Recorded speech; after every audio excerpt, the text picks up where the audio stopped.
एक जिज्ञासु भाई है साधक, ये रणबीर सिंह राजस्थान से। इन्होंने पूछा है, साधना के 3 मार्ग बताते हैं, कर्म मार्ग, ज्ञान मार्ग और भक्ति मार्ग। इसमें कौन सा मार्ग श्रेष्ठ है और इनका क्या फल मिलता है?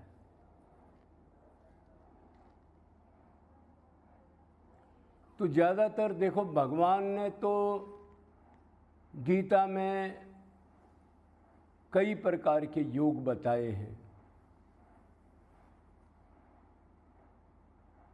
कर्म योग भी बताया, ज्ञान योग भी बताया,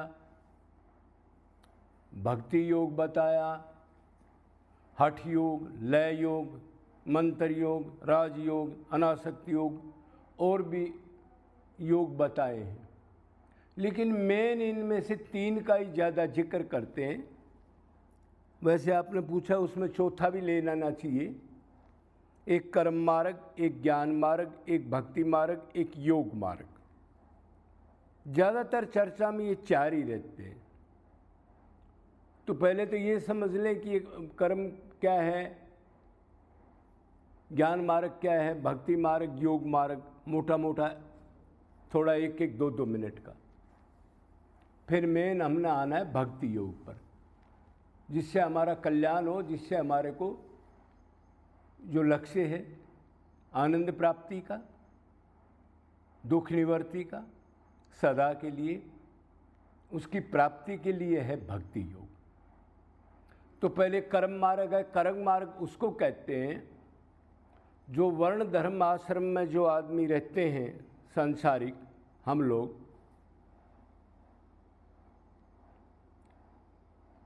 तो 4 वर्ण हैं और 4 आश्रम हैं। तो ब्राह्मण, क्षत्रिय, वैश्य, शूद्र और ब्रह्मचर्य, गृहस्थ, वानप्रस्थ और संन्यास।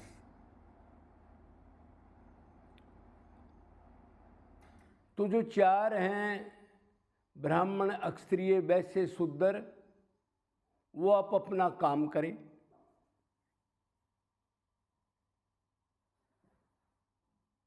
धर्म का पालन करें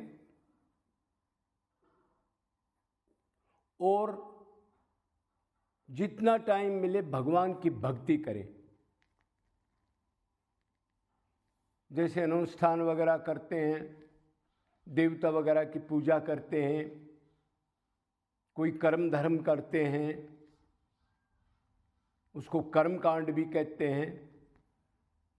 उस टाइप से कर्म करते हुए जीवन को जीना और साथ में जितनी हो उतनी भक्ति भी करना, इसको ये है कर्म मार्ग। तो एक तो इन कर्मों के अंदर देवताओं की पूजा वगैरह में, यज्ञ वगैरह में नियम ज़्यादा हैं, हमने ध्यान पर रखना पड़ेगा। एक यज्ञ को ही ले लो आप, तो उसमें देश, काल, परिस्थिति, द्रव्य, यजमान, समय,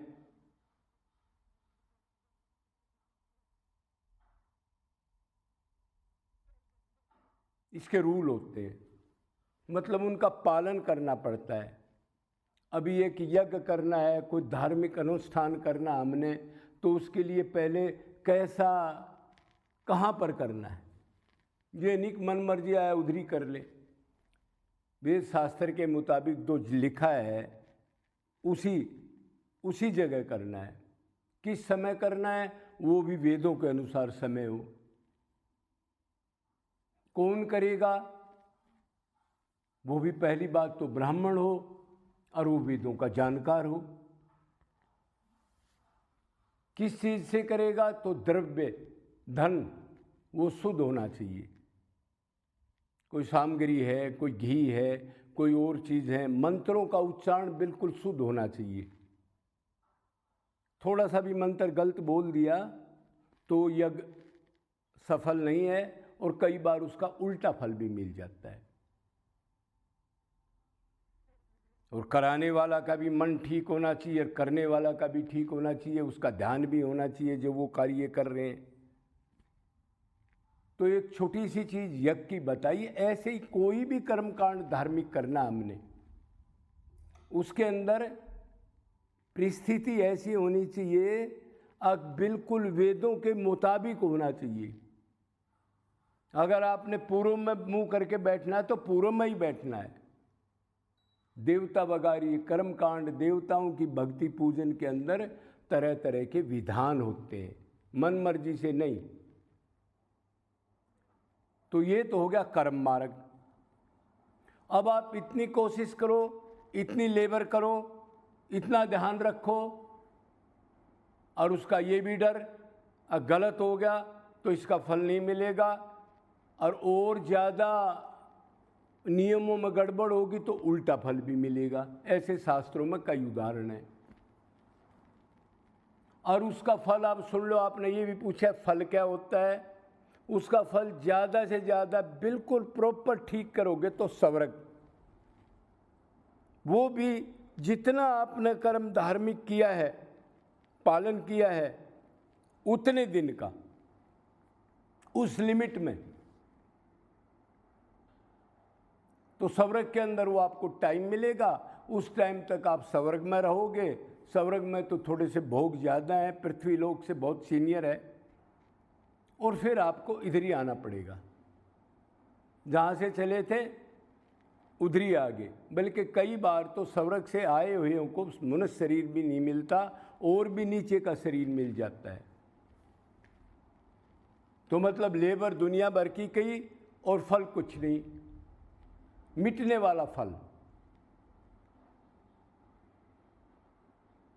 तो ये तो हमारे काम का है नहीं कि उससे शाश्वत आनंद, शांति या संसार चक्कर से पीछा नहीं छूटेगा। ये मोटा मोटा कर्म मार्ग हो गया।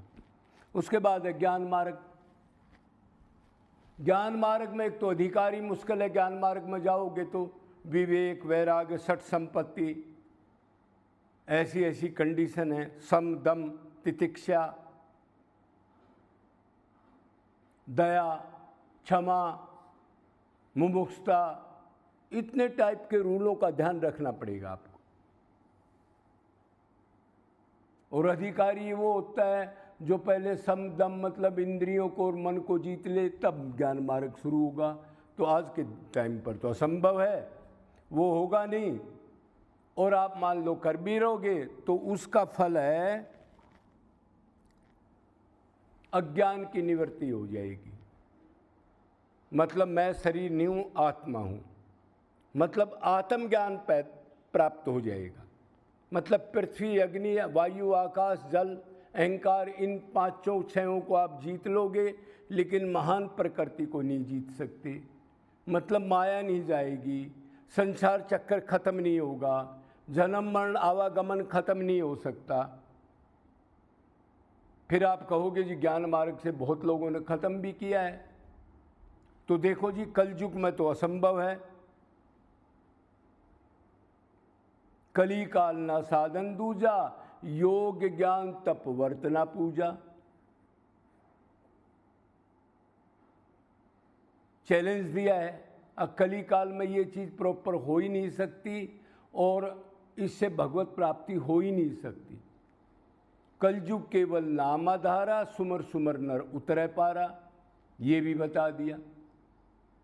और मान लो कोई ऐसी विधि बना भी ले, हाँ जी प्रॉपर मैंने कर लिया, तो आत्मज्ञान के बाद उसको भक्ति करनी पड़ेगी, श्री कृष्ण की शरणागति, उसकी याद, उसके सामने गिड़गिड़ाना ही पड़ेगा। तो वो जाके उसको ज्ञान मार्ग का फल मिलेगा, तब वो जा करके लीन हो जाएगा, मतलब जन्म मरण से छूट जाएगा। अब एक योग मार्ग भी होता है जो इन्होंने पूछा नहीं। योगी आदमी जो ओम का जप करके ध्यान लगाते हैं निरंतर, तो उनका भी पहले सिद्धियों का है। पहले तो सिद्धि में ही उलझ जाता है। सिद्धि आने से अहंकार बढ़ता है, चमत्कार दिखाने लगता है, और कोई उनसे बचे तो भी वो समाधि तक जाएगा, मतलब उसको भी आत्मज्ञान ही होगा। अगर वो सिद्धियों में नहीं उलझा और उतनी जिज्ञासा है, तो उसको भी भक्ति करनी पड़ेगी। भगवान का चैलेंज है, मम माया दुरत्तया माँ में ये प्रपदंते माया मेताम तरंते थे। मेरी शरणागति करे बगैर माया जाएगी नहीं किसी भी साधन से।